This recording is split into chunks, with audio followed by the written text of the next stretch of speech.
Class, let us all stand up and pray. In the name of the Father, the Son, the Holy Spirit. Amen. Glory be. Glory be to the Father, and to the Son, and to the Holy Spirit, as it was in the beginning, is now, and ever shall be, world without end. Amen. In the name of the Father, the Son, the Holy Spirit. Amen. Good morning, class. You may now be seated. First, I will check your attendance. Say present if you're here.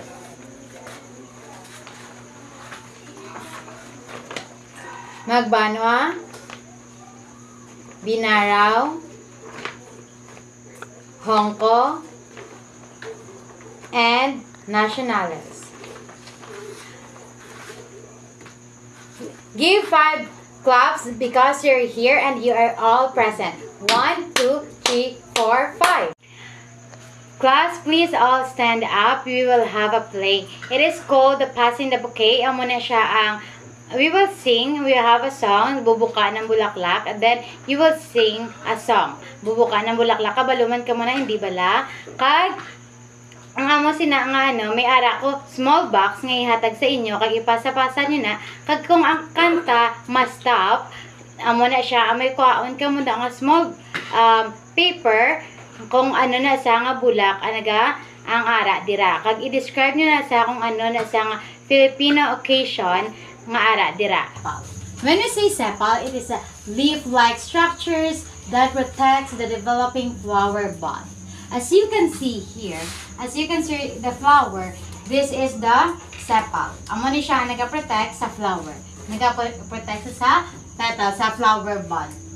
Amo ni siya ang kita niyo na ang flower, bulak siya, and then may ara na sa sanggamay nga dahon nga nagapatabon sa iyang petals.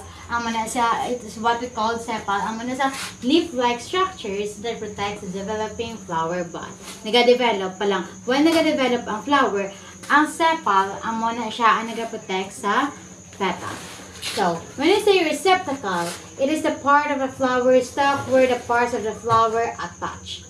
As you can see here, receptacle. Amo na din siya ang flower da naga-attach ang flower sa receptacle.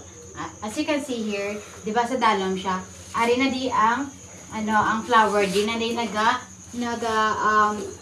attach ang flower di na di naga-attach ang mga petals, sepal, na sa naga-attach sa receptacle. And last